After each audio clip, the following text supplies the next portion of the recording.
Chapter 4 The Little Attic Room. Miss Polly Harrington did not rise to meet her niece. She looked up from her book, it is true, as Nancy and the little girl appeared in the sitting-room doorway, and she held out a hand with "Duty" written large on every coldly extended finger. "How do you do, Pollyanna? She had no chance to say more. Pollyanna had fairly flown across the room and flung herself into her aunt's scandalized, unyielding lap. "Oh, Aunt Polly, I don't know how to be glad enough that you let me come to live with you," she was sobbing. "You don't know how perfectly lovely it is to have you and Nancy and all this after you've had just the Ladies' Aid." "Very likely, though I've not had the pleasure of the Ladies' Aid's acquaintance," rejoined Miss Polly stiffly, trying to unclasp the small clinging fingers and turning frowning eyes on Nancy in the doorway. "Nancy, that will do. You may go. Pollyanna, be good enough, please, to stand erect in a proper manner. I don't know yet what you look like." Pollyanna drew back at once, laughing a little hysterically. "No, I suppose you don't. But you see, I'm not very much to look at anyway, on account of the freckles. Oh, and I ought to explain about the red gingham and the black velvet basque with white spots on the elbows. I told Nancy how Father said—" "Yes, well, never mind now what your father said," interrupted Miss Polly crisply. "You had a trunk, I presume?" "Oh, yes, indeed, Aunt Polly. I've got a beautiful trunk that the Ladies' Aid gave me. I haven't got so very much in it, of my own, I mean. The barrels haven't had many clothes for little girls in them lately, but there were all Father's books, and Mrs. White said she thought I ought to have those. You see, Father—" "Pollyanna," interrupted her aunt again sharply. "There is one thing that might just as well be understood right away at once, and that is, I do not care to have you keep talking of your father to me." The little girl drew in her breath tremulously. "Why, Aunt Polly, you mean—" She hesitated, and her aunt filled the pause. "We will go upstairs to your room. Your trunk is already there, I presume. I told Timothy to take it up if you had one. You may follow me, Pollyanna." Without speaking, Pollyanna turned and followed her aunt from the room. Her eyes were brimming with tears, but her chin was bravely high. "After all, I reckon I'm glad she doesn't want me to talk about Father," Pollyanna was thinking. "It'll be easier, maybe, if I don't talk about him. Probably, anyhow, that is why she told me not to talk about him." And Pollyanna, convinced anew of her aunt's kindness, blinked off the tears and looked eagerly about her. She was on the stairway now. Just ahead, her aunt's black silk skirt rustled luxuriously. Behind her, an open door allowed a glimpse of soft-tinted rugs and satin-covered chairs. Beneath her feet, a marvelous carpet was like green moss to the tread. On every side, the gilt of picture frames or the glint of sunlight through the filmy mesh of lace curtains flashed in her eyes. "Oh, Aunt Polly, breathed the little girl rapturously. "What a perfectly lovely, lovely house! How awfully glad you must be you're so rich." "Pollyanna!" ejaculated her aunt, turning sharply about as she reached the head of the stairs. "I'm surprised at you, making a speech like that to me." "Why, Aunt Polly, aren't you?" queried Pollyanna, in frank wonder. "Certainly not, Pollyanna. I hope I could not so far forget myself as to be sinfully proud of any gift the Lord has seen fit to bestow upon me," declared the lady. "Certainly not of riches." Miss Polly turned and walked down the hall toward the attic stairway door. She was glad now that she had put the child in the attic room. Her idea at first had been to get her niece as far away as possible from herself, and at the same time place her where her childish heedlessness would not destroy valuable furnishings. Now, with this evident strain of vanity showing thus early, it was all the more fortunate that the room planned for her was plain and sensible, thought Miss Polly. Eagerly Pollyanna's small feet pattered behind her aunt. Still more eagerly her big blue eyes tried to look in all directions at once, that no thing of beauty or interest in this wonderful house might be passed unseen. Most eagerly of all her mind turned to the wondrously exciting problem about to be solved. Behind which of all these fascinating doors was waiting now her room, the dear, beautiful room full of curtains, rugs, and pictures that was to be her very own.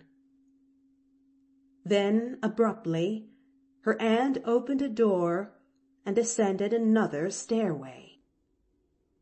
There was little to be seen here. A bare wall rose on either side. At the top of the stairs, wide reaches of shadowy space led to far corners where the roof came almost down to the floor, and where were stacked innumerable trunks and boxes. It was hot and stifling, too. Unconsciously, Pollyanna lifted her head higher. It seemed so hard to breathe. Then she saw that her aunt had thrown open a door at the right. "There, Pollyanna. Here is your room. And your trunk is here, I see. Have you your key?" Pollyanna nodded dumbly. Her eyes were a little wide and frightened. Her aunt frowned. "When I ask a question, Pollyanna, I prefer that you should answer aloud, not merely with your head." "Yes, Aunt Polly." "Thank you. That is better. I believe you have everything that you need here," she added, glancing at the well-filled towel rack and water pitcher. "I will send Nancy up to help you unpack. Supper is at 6 o'clock, she finished, as she left the room and swept downstairs. For a moment after she had gone, Pollyanna stood quite still, looking after her. Then she turned her wide eyes to the bare wall, the bare floor, the bare windows. She turned them last to the little trunk that had stood not so long before in her own little room in the far-away Western home. The next moment she stumbled blindly toward it and fell on her knees at its side, covering her face with her hands. Nancy found her there when she came up a few minutes later. There, you poor lamb," she crooned, dropping to the floor and drawing the little girl into her arms. "I was just a-fearin' I'd find you like this. Pollyanna shook her head. "But I'm bad and wicked, Nancy. Awful wicked," she sobbed.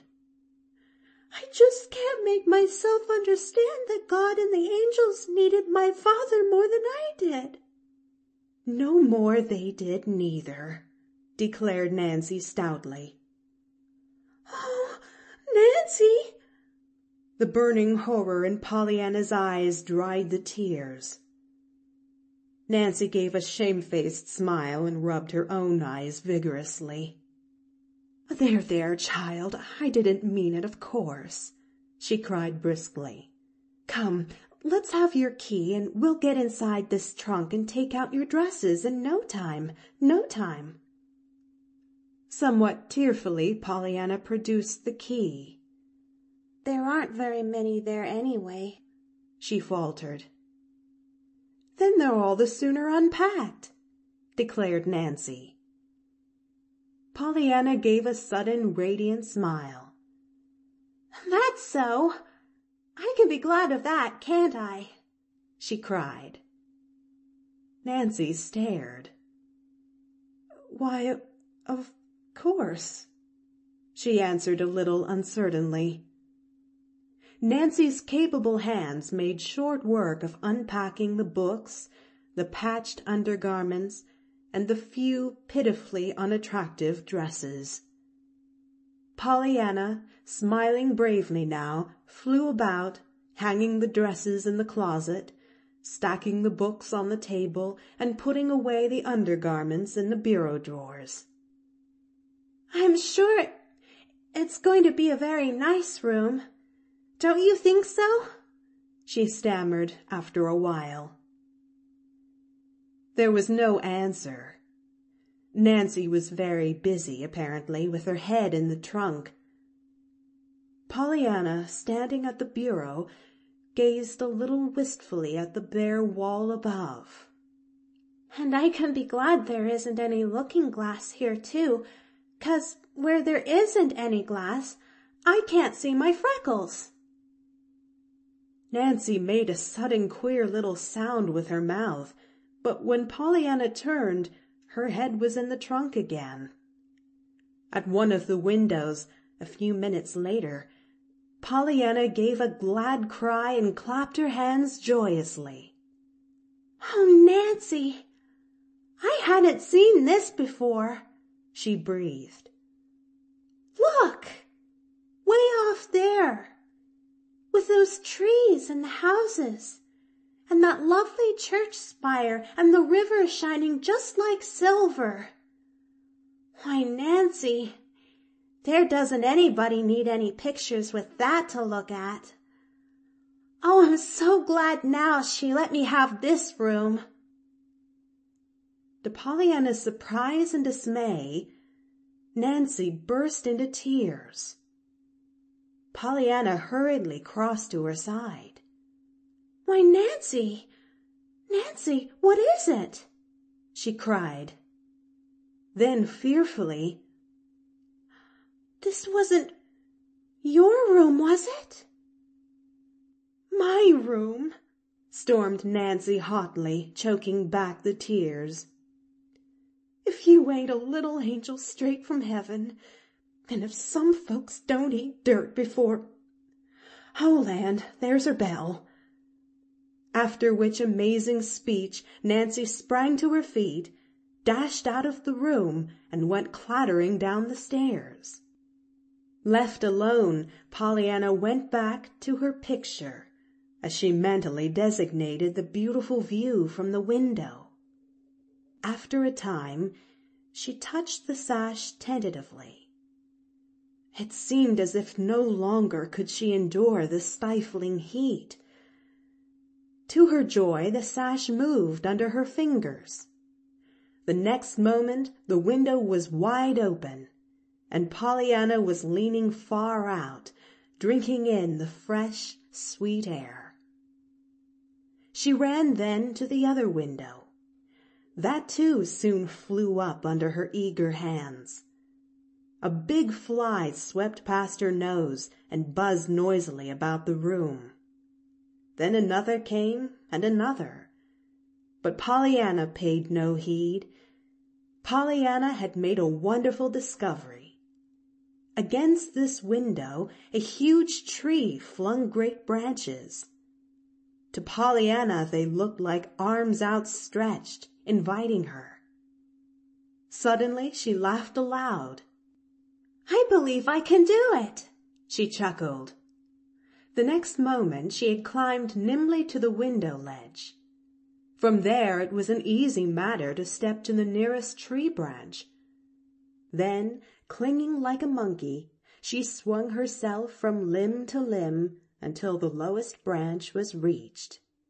The drop to the ground was, even for Pollyanna, who was used to climbing trees, a little fearsome. She took it, however, with bated breath, swinging from her strong little arms and landing on all fours in the soft grass. Then she picked herself up and looked eagerly about her. She was at the back of the house. Before her lay a garden in which a bent old man was working. Beyond the garden, a little path through an open field led up a steep hill, at the top of which a lone pine tree stood on guard beside the huge rock. To Pollyanna, at the moment, there seemed to be just one place in the world worth being in: the top of that big rock.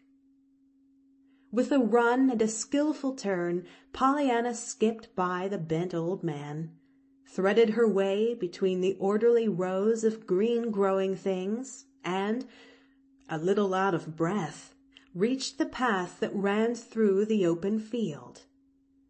Then determinedly she began to climb. Already, however, she was thinking what a long, long way off that rock must be, when back at the window it had looked so near. 15 minutes later, the great clock in the hallway of the Harrington homestead struck 6. At precisely the last stroke, Nancy sounded the bell for supper. 1, 2, 3 minutes passed. Miss Polly frowned and tapped the floor with her slipper. A little jerkily she rose to her feet, went into the hall, and looked upstairs, plainly impatient. For a minute she listened intently. Then she turned and swept into the dining room. "Nancy," she said with decision, as soon as the little serving-maid appeared, "my niece is late. No, you need not call her," she added severely, as Nancy made a move toward the hall door. "I told her what time supper was, and now she will have to suffer the consequences. She may as well begin at once to learn to be punctual. When she comes down, she may have bread and milk in the kitchen." "Yes, ma'am." It was well, perhaps, that Miss Polly did not happen to be looking at Nancy's face just then. At the earliest possible moment after supper, Nancy crept up the back stairs and thence to the attic room. Bread and milk, indeed! And when the poor lamb had only just cried herself to sleep, she was muttering fiercely as she softly pushed open the door.